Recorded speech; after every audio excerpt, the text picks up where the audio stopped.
Ujú. 6:39 minutos. Ya vamos con nuestra primera entrevista del día de hoy.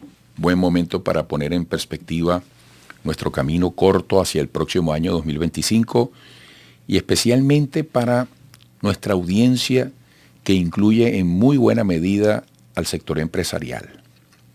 Tenemos vía Zoom desde Caracas a Richard Obuchi, economista, magíster en políticas públicas, candidato a PhD en Administración de Empresas Estrategia, coordinador académico del IESA.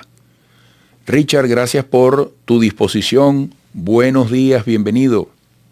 Buenos días, Eduardo. Un gusto acompañarlos en esta ocasión y muchas gracias por la invitación. Bueno, Richard, lo que le pase a los empresarios le importa a todo un país, incide a todo un país. ¿Qué nos podrías decir sobre lo que se plantea para el mundo empresarial con el inicio del año 2025? ¿Qué hay que tomar en cuenta? ¿Qué hay que ver?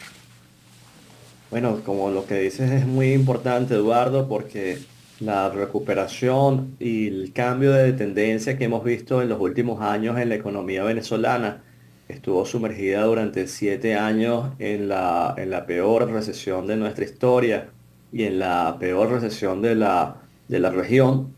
Se pudo revertir en buena medida por la iniciativa privada, por la posibilidad que se ofreció de que los privados pudieran invertir y tomar decisiones económicas. Y bueno, vamos a un 2025 que una vez más comienza con algo de incertidumbre, pero con algunas expectativas de que se pueda repetir una senda de crecimiento y que se puedan abrir las posibilidades de inversión. Particularmente, por supuesto, en un país como Venezuela tenemos que estar muy pendientes de lo que suceda en el mercado petrolero y lo que suceda con la producción de petróleo en nuestro país. El petróleo es y sigue siendo y seguirá siendo un dinamizador fundamental de la economía venezolana. Hay expectativas de que el precio del petróleo se mantenga más o menos en los niveles actuales durante el año que viene y que haya alguna recuperación en los niveles de producción, lo cual es una buena noticia. Pero por supuesto está el desafío de que se creen las condiciones para que se puedan seguir produciendo inversiones en nuestro país. ¿De qué dependemos? Es decir, ¿cuáles son las circunstancias que escapan a nuestro dominio, a nuestro control? Dominio y control incluso que desde un plan estratégico exitoso, efectivo, nos pueda llevar a ir superando progresivamente nuestras debilidades. Bueno, porque uno escucha un análisis así y uno dice, ajá, siempre el petróleo tan importante. ¿Y qué va a pasar, por ejemplo, con las llamadas sanciones? Porque bueno, son variables que determinan en gran medida el futuro económico, ¿no? No, no, totalmente. Yo les comentaba de una, que es el precio del petróleo en el mercado internacional. Hay una expectativa positiva, pero hay preocupación porque el crecimiento económico de China va más lento del esperado y eso puede reducir la demanda de hidrocarburos. Hay más oferta y más capacidad de producción en el mercado y se espera que Estados Unidos incremente su producción, lo cual puede incidir también en los precios. Y eso es una variable que no controlamos.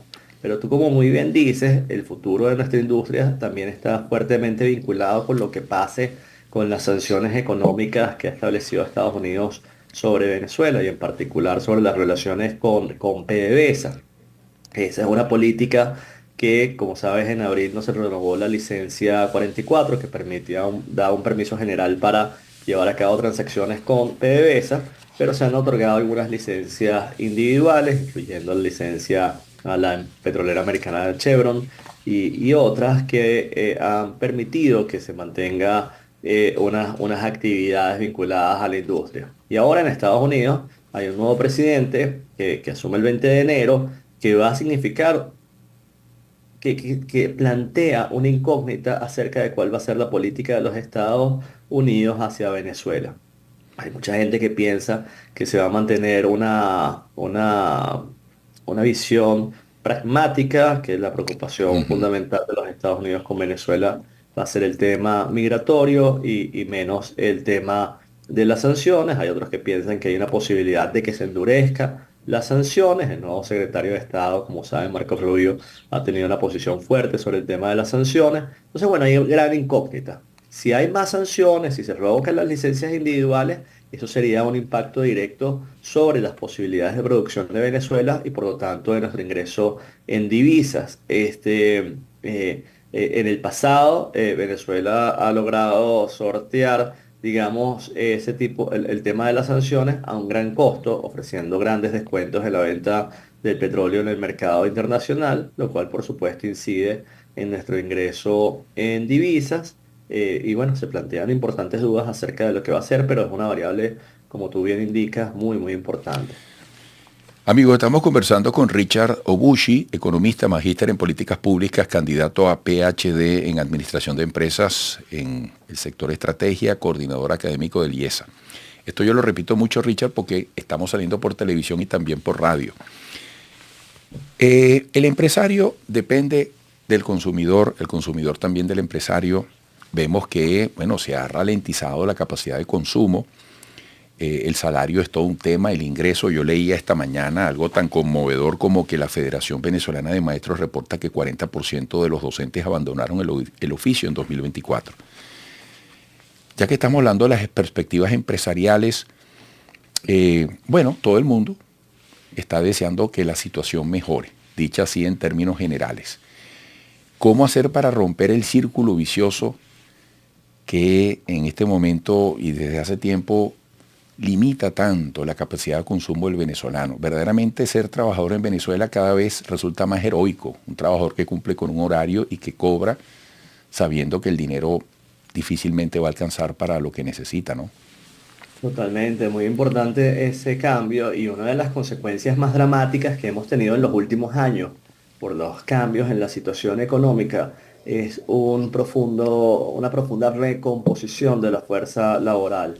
Por una parte tenemos menos trabajadores, un país cuya población debería haber estado creciendo, en un país donde venía lo que llaman el bono demográfico, una generación joven que era más grande que la que estaba sustituyendo, pues eso cambió. El bono demográfico se lo llevaron otros países, la gente salió del país y la fuerza de trabajo disminuyó. Y entonces pasamos de 13 millones de trabajadores, de personas que querían trabajar y que estaban en condiciones de trabajar, 13 millones de personas en el 2017 a cerca de 10 millones de personas en el 2021-2022, ¿no? Una pérdida de casi 3 millones de trabajadores. Pero además, los sectores que emplean trabajadores se han modificado de forma dramática. Entonces ahora tenemos un incremento notable de personas que trabajan a cuenta propia, a trabajadores independientes, que ya no trabajan en una empresa, que ya no trabajan en el sector público. Bueno, y uno puede estar contento del espíritu emprendedor del venezolano, pero la verdad es que detrás de ese fenómeno también hay muchos trabajos precarios, muchas ganas de resolver de las personas que no encuentran un salario adecuado en los trabajos convencionales y empiezan a buscar estas alternativas en sectores empleadores formales que se han hecho cada vez más pequeños. Entonces tenemos este incremento en la informalidad en el empleo, tenemos este incremento en los trabajadores en pequeñas empresas, tenemos este incremento en los trabajadores a cuenta propia y tenemos una reducción notable del número de trabajadores que están en fábricas, en comercio, en la industria, en la construcción, que típicamente eran los sectores que más empleaban y que ofrecían mejores remuneraciones. Y detrás de eso hay un sector privado que se ha debilitado, que se ha hecho más pequeño y que menos empleo. Y ahí precisamente está una de las claves. La única forma en que tengamos crecimiento del poder adquisitivo, que tengamos crecimiento en el ingreso de nuestros trabajadores, que los venezolanos puedan aspirar a una vida mejor, es que haya posibilidades económicas de crecimiento, que haya más empresas, que haya más ventas, que haya más producción, que haya más trabajo especializado, que la gente pueda trabajar en lo que estudió, que pueda haber una posibilidad de que la experiencia valga más. Y eso es un país que tiene que estar ofreciendo oportunidades, que se desarrollen estas actividades. Si el país crece económicamente, las remuneraciones van a crecer y van a crecer las posibilidades. y ahora esas posibilidades están restringidas. Como les decía, lo que hemos visto de crecimiento en buena parte se explica por el crecimiento de la iniciativa privada, pero bueno, hay mucho, mucho camino por andar todavía en esa dirección y hay que quitar restricciones, se tiene que quitar las restricciones de los servicios públicos. Un país no puede crecer si no tiene electricidad y agua y seguridad. Un país tiene que, para crecer, tiene que haber una infraestructura básica, tiene que ser sencillos los trámites, tiene que haber un sistema institucional que dé apoyo a estas actividades y es mucho el camino que queda por transitar en esa dirección. Bueno, gracias Richard por tu interesante análisis que invita a reflexionar, a ver lo verdaderamente prioritario en el interés común de los venezolanos. Es un gusto y espero seguir contando contigo. Un fuerte abrazo.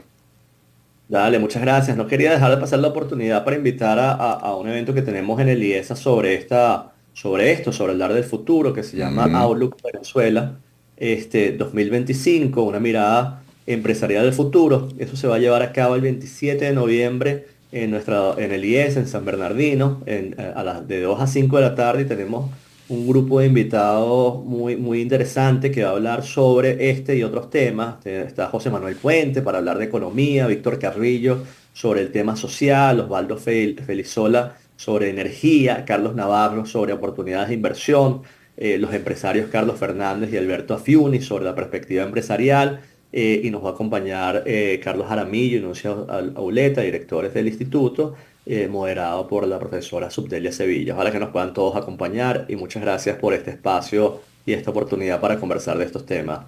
a ti, Richard. Mira, se te puede seguir por las redes sociales, que seguramente mucha gente estará interesada. Claro que sí, en Twitter Richard Obuchi, y con gusto por ahí podemos conversar también. Excelente, gracias, Richard. Un gran abrazo. Hasta pronto. Un gusto, hasta luego. Amigos, luego de esta muy, muy necesaria entrevista, vamos a la pausa.